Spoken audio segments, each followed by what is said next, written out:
Hi, this is Ben with Novelike Stereophonic, and I have another rare piece in front of us today. This is the Model 600 stereo power amplifier built by the British manufacturer EMI. So this piece on the surface appears to be a British take on the Marantz Model 8, but with some very interesting component choices and build techniques. So I'll go into that in this video. I will also cover a bit of history. We'll take a look at the restoration that I completed on this unit and finish up with some bench tests. So if that sounds cool, stick around.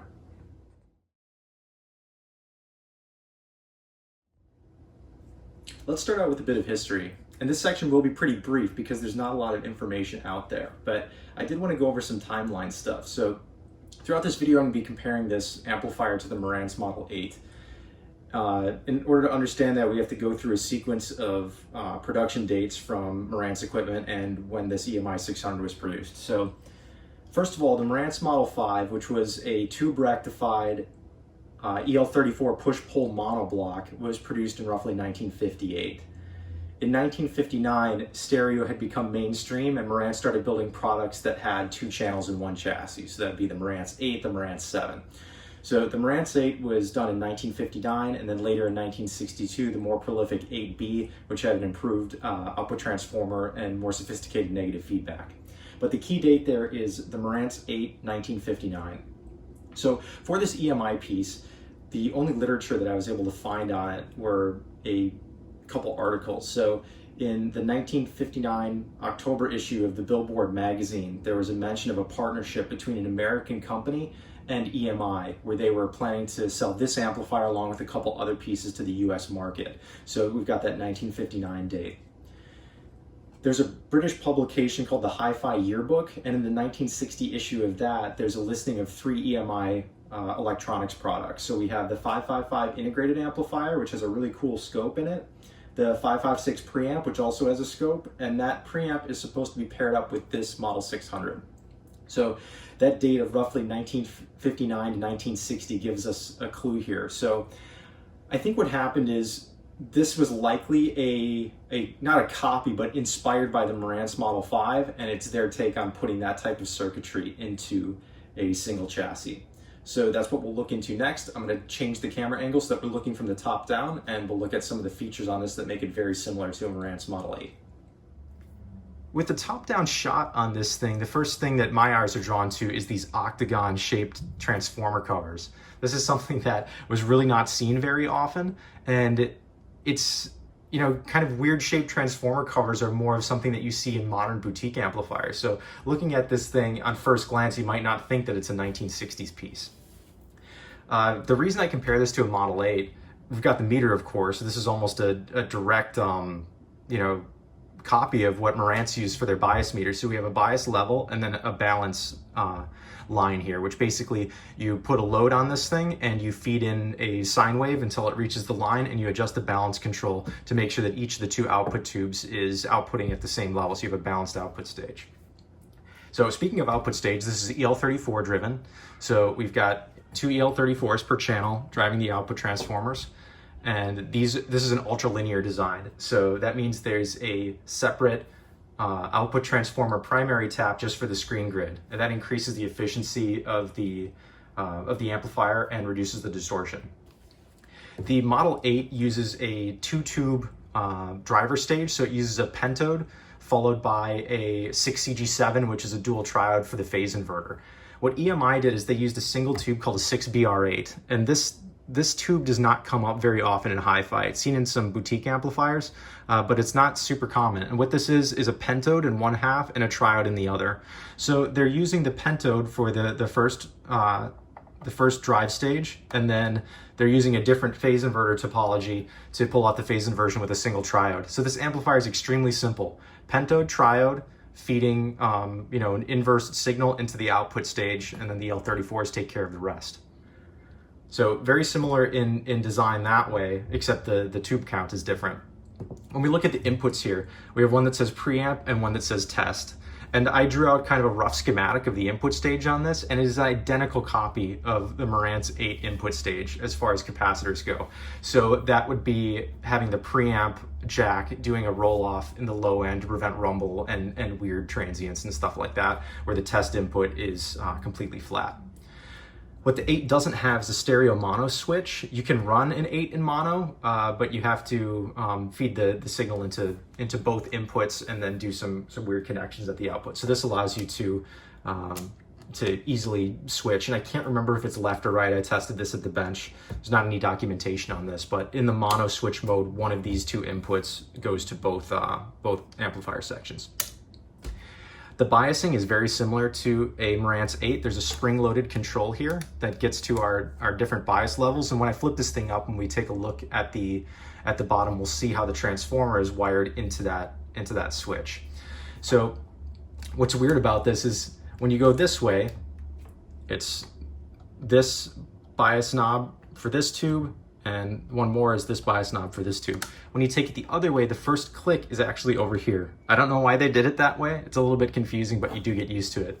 And when I received this piece in for repair, it did not have a knob on it. So I found this knob. The shaft is a D shaft, so you have to use a set screw that's off to this angle. It's kind of weird because my line doesn't line up with this, but the rectangular nature of this knob makes it very easy to twist and hold in the bias position, so that's why I chose that control. So very similar to the Marantz 8 in that you have a spring-loaded control that selects which tube you are reading for bias. So we just hold it in a position and rotate one of these controls to set the bias. These capacitor cans here, and we'll get into this in more detail when we look at the inside. EMI didn't really use any multi-section capacitors. They're all discrete single capacitors, and that's a big difference. Most of the American manufacturers were using multi-section cans, 3 or 4 sections per can in most of the power amplifiers. So this device has a little bit more sophisticated power supply, and that's what we will go into next.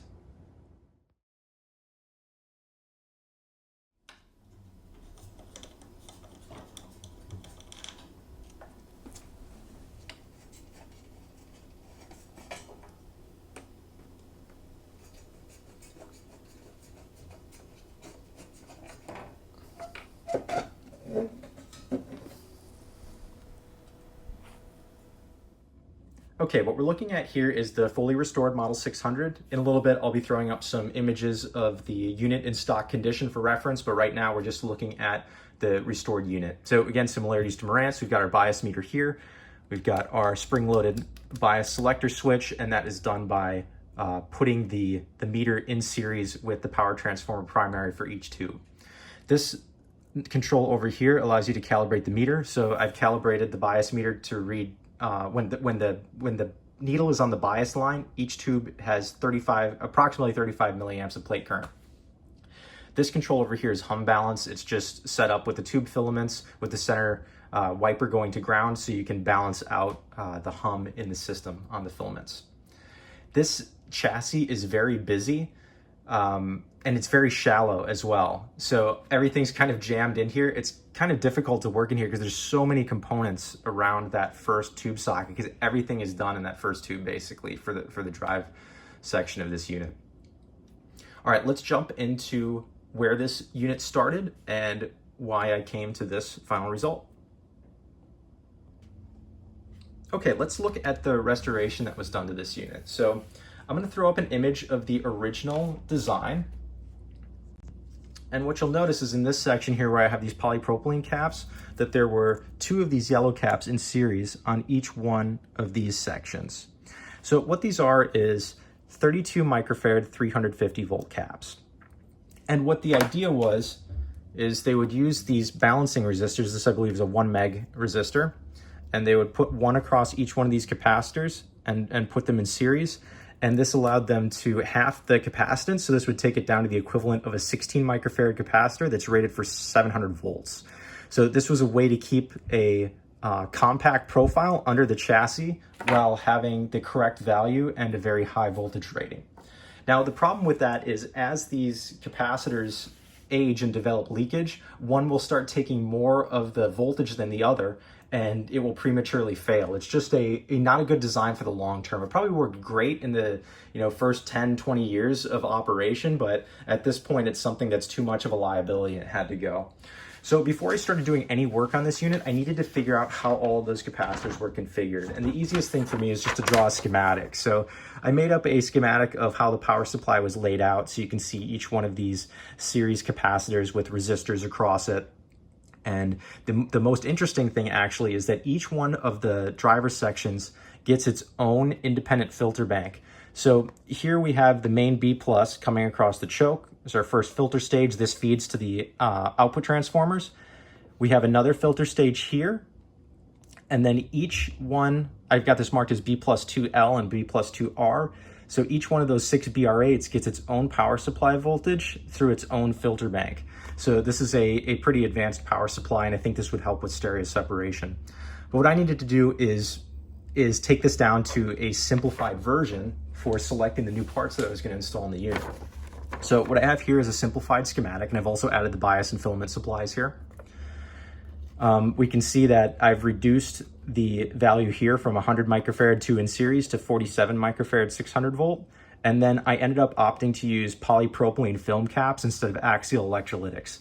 It's very hard to get high voltage rated axial capacitors. Now, it didn't need to be 700 volts, but it did need to be around 450 is what I'm seeing on these caps when the unit is powered on. So I needed a high enough voltage rating, and I needed a good quality cap. And a lot of the axials that are rated that high are not very good, or they just aren't high enough voltage to handle it, or they get too big or too long and they can't fit in the chassis. So what I settled on was a 15 microfarad 630 volt rated polypropylene cap. So in many cases, this would be considered an audiophile upgrade. That's not the reason I chose it. I chose it because it was the best fit for the chassis. So each one of those filters got a 15 microfarad polypropylene cap. And the reason that I have axial electrolytics over here is because this section is not a main power supply filter. This is the negative bias supply. So these are actually, I replaced a 32 microfarad yellow cap with 33 microfarad axial electrolytics. And then I needed to replace the diode, the bias diode, which is like one of the nastiest, oldest diodes I've ever seen in a piece of audio electronics. Look at this thing.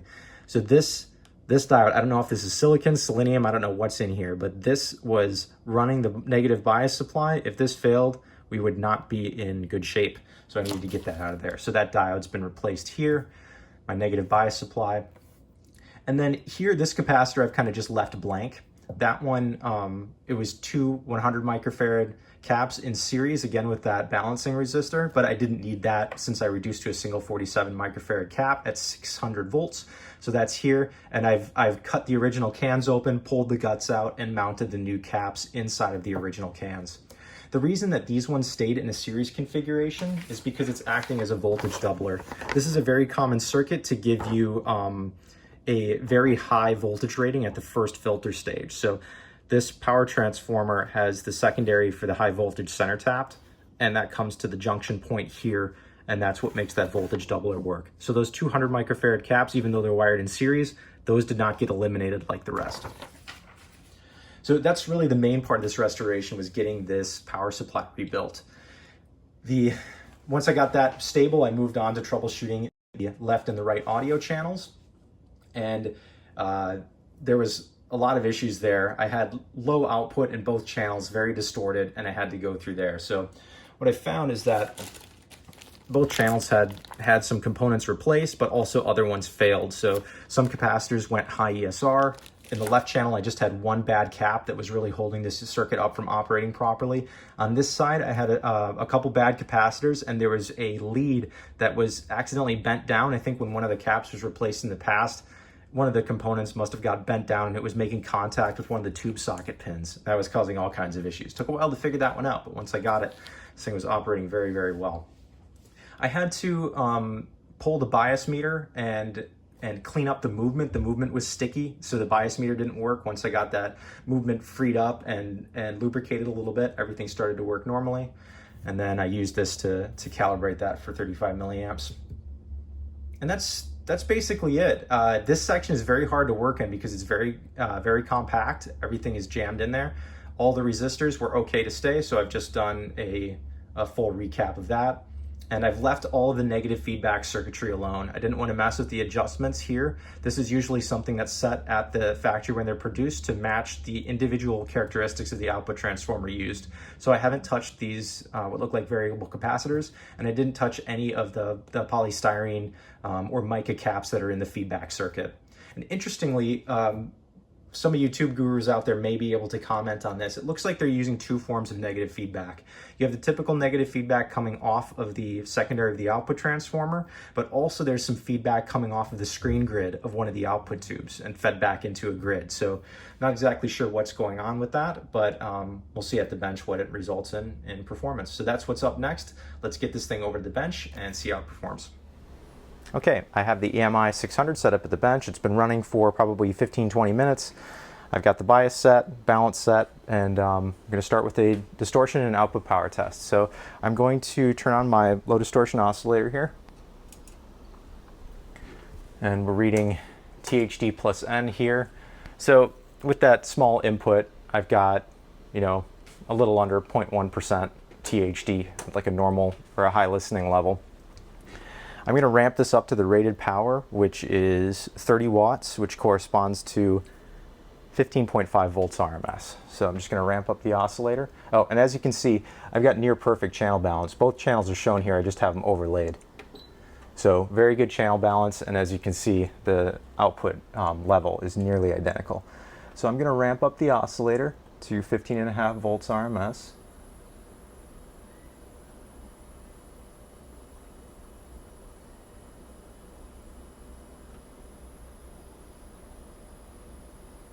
A little bit touchy. That's about as close as I'm going to get there. And our distortion is about 0.4%. This is supposed to be 0.1% at rated power, so this is not quite meeting distortion spec. And if we take this into clipping, right about there, still same distortion level, but our output voltage is about 17.8 volts RMS, and at this point I'm draining my power supply a little bit, or it's sucking down the mains voltage, so I've kicked it back up to around 117 here on the variac. We can probably get a little bit more out of this. About 19 volts RMS before it clips, so that is a little bit over that 35 watt mark that they mark as the peak. So normally with an EL34 amplifier you can get 35 watts at clipping, and this is doing that with no problem at all. So output power is fine, channel balance is really good. The distortion spec, the total harmonic distortion plus noise, is not really meeting that spec of 0.1%. So that was probably a little bit inflated. When we test a Marantz device, it does meet that spec. So let's move on to some frequency response testing.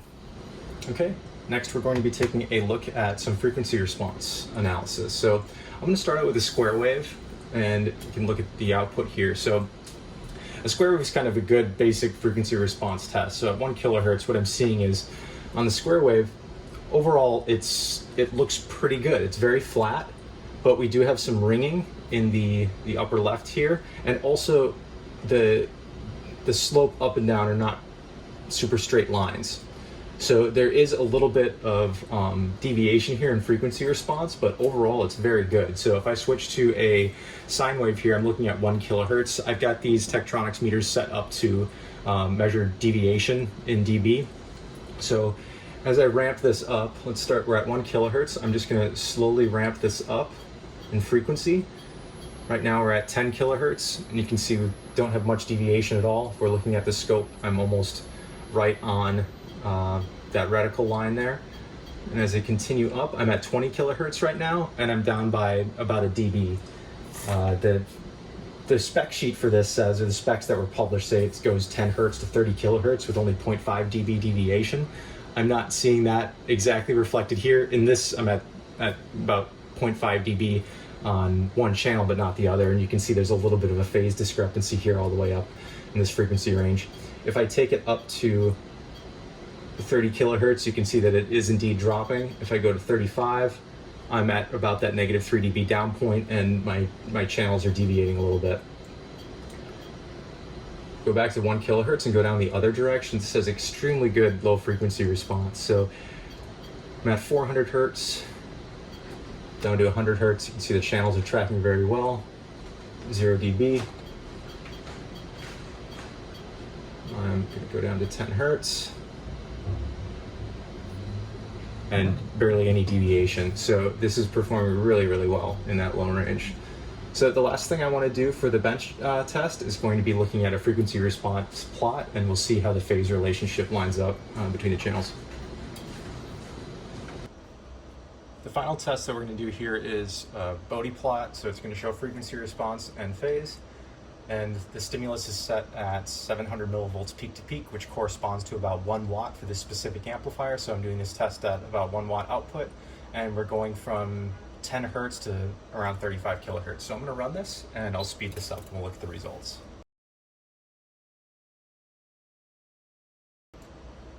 Okay, I've got this scaled properly now so that we can take a look at this. What I have going on here is I've got the reference level set at this 1 dB mark, and then these are going down in increments of 1 dB. So imagine this line is -1, -2, -3 dB. So when I'm all the way out here at 30 kilohertz is when I'm approaching that -3 dB down point. 10 kilohertz is here. Basically, we can see that the frequency response of this amplifier is extremely flat, and the channel tracking is very, very good. So the channels track together for both phase and frequency. So overall, very good performer. And the flat frequency response probably contributes to the original owner claiming this is a very, very good sounding amplifier when it's up and running properly. So thank you so much for stopping by the channel. If you like this content, please subscribe, and we will catch you on the next one. Thanks again.